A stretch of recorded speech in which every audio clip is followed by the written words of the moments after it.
That little boy is now home from the hospital where he's on the road to recovery, but his family hopes they'll soon see changes at this Pedway to make it safer so the same thing that happened to their child doesn't happen to others. He was just screaming and crying. Leroy Fenwick says his son is lucky to be alive. 3-year-old Jason was with his mother Saturday, riding his bicycle across this Pedway when he lost control. He was going too fast. He told him to slow down, and he couldn't, and he hit the fence, and it opened up at the bottom, and he fell through. Jason toppled 15 feet to the ground. There, he lay motionless as his mother ran to his side. Couldn't imagine seeing my son fall from that distance, and then looking down, she said when she looked down, she thought he was dead because it knocked him out and he was not moving. When I seen his bike where it was, my heart dropped. An ambulance rushed Jason to the hospital, where he was treated for a skull fracture and a concussion.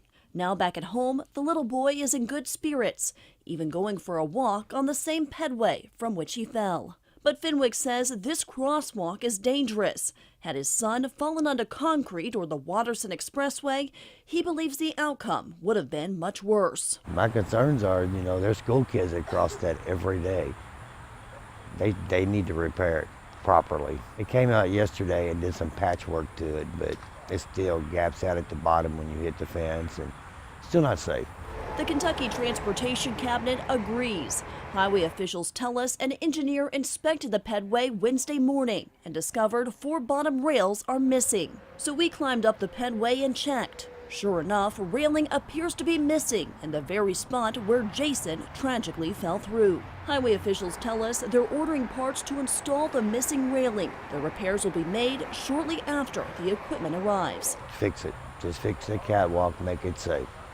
A spokesperson for the Kentucky Transportation Cabinet tells me prior to this incident, the agency received no complaints about the safety of the Pedway. From Cliff Avenue, Kayla Moody, WHAS 11 News.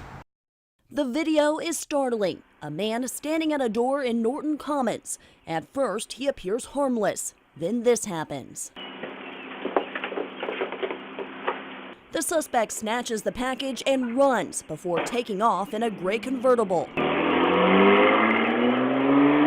Hillary Mudd found the video when she was looking back at her surveillance footage after neighbors complained of a suspicious gray convertible canvassing the neighborhood. I was absolutely mortified when I saw it. I nearly jumped out of my skin. I felt really invaded. I was really terrified, scared. Little did he know their doorbell contained a camera that was recording him the entire time.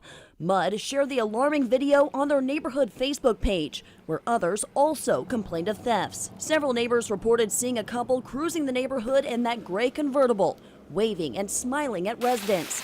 Many of them expressing disgust over the male suspect's smirk before grabbing the package. It made me very upset. It showed complete disrespect, and you could tell the individual didn't care. It was like a game to him. Let's just see if we can steal a package. I am smart. I am smart. In Mrs. Shea Johnson's compassionate class, students at Cane Run Elementary are learning the art of mindfulness.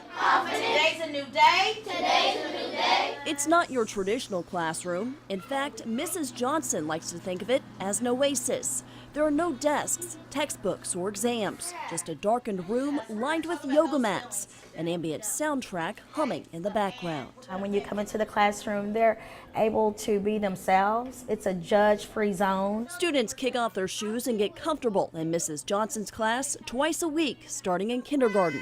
It's part of the Compassionate Schools Project, a 7-year study researching the effects classes and mindfulness have on students' academic performance, behavior, and focus. We're equipping students with tools to help them deal with triggers, know what those triggers are, and just giving them tools to use in the classroom, out of the classroom, at home. Through mindful movements, students are taught how to control their emotions, identify their feelings, and communicate their innermost thoughts. It's a big hit among these young 4th graders who say it's made them more confident in expressing themselves. I feel happy, I feel calm.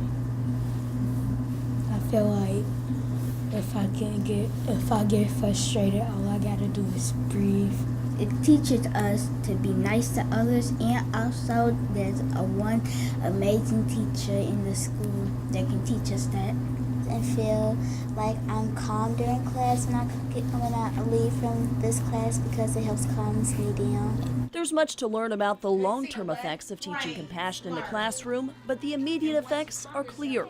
Look no further than the young, smiling faces finding peace in Mrs. Johnson's oasis. I wish every class in America could have this, a place where they can go, be themselves, talk about life, what's going on, and how to deal with what's going on. It would be amazing.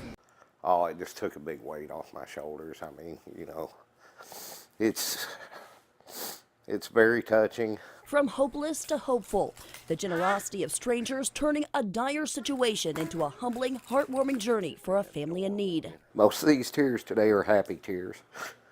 When we first talked to Frank Marsh Tuesday, he felt hopeless, afraid that he, his wife Kayla, and their 10-month-old daughter Kinsey were just days away from being homeless.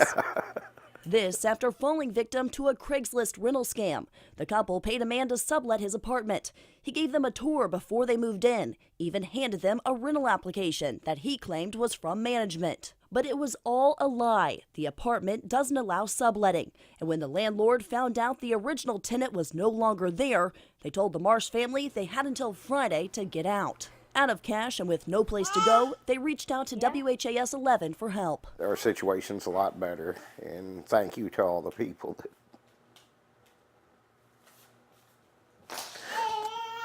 God bless you, and thank you very much.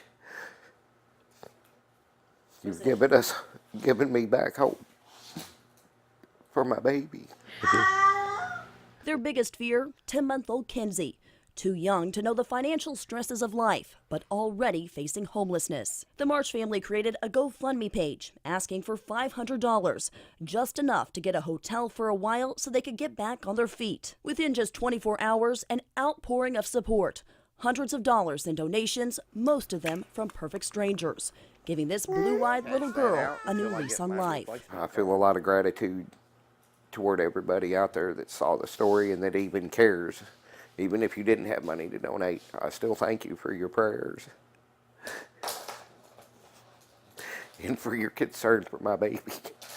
I'm sure if Kinsey could talk, she would thank you too. You've secured her future. It was in this courtroom that Jarvis Madison learned he would be taken to Florida to face charges for kidnapping resulting in death for the death of his wife, Rachel Madison. Walking through the Clark County Courthouse, Jarvis Madison claimed he didn't kill his wife, telling reporters she went to be with Jesus. Mr. Madison, what happened to Rachel? I'd like to talk to you all later. Behind closed doors, the judge ordered Madison to be released to federal authorities. The FBI has now charged Madison with kidnapping resulting in death, a crime that could carry a penalty of life without parole or the death penalty. I think that the best interest of justice is that he be promptly taken to Florida, where he can be held accountable for the allegation that he's murdered her. In a federal criminal complaint, the FBI says Madison admitted to shooting his wife, Rachel Madison, 3 times, then burying her off I-40 near Kodak, Tennessee in the Smoky Mountains. Investigators claim the front passenger seat of Madison's car was covered in blood, and they found pictures of Rachel's lifeless body on his cell phone. Rising from the ashes, historic Whiskey Row, once an inferno, now starting to take form. In the neighboring property, more signs of growth as developers announce plans to build 2 upscale hotels near First and Main. This entire block will be the entertainment residential work area in downtown Louisville, one of the hottest places in this part of the country. The 15-story, $80 million project will add the Westin and Moxie brands to downtown Louisville's rapidly growing hotel portfolio. In 2014, there were 13 hotels in downtown. Now there are 17, and 11 more are on the way. Louisville has a lot going on. I think hotel developers around the country are realizing this and putting their brands, putting their stake in the ground. And what that does, in addition to giving travelers many options, it also, a lot of those brands have their own followings, and they like to go and experience a town when they find out their brand is opening in a new place. So that'll bring some increased leisure traffic as well.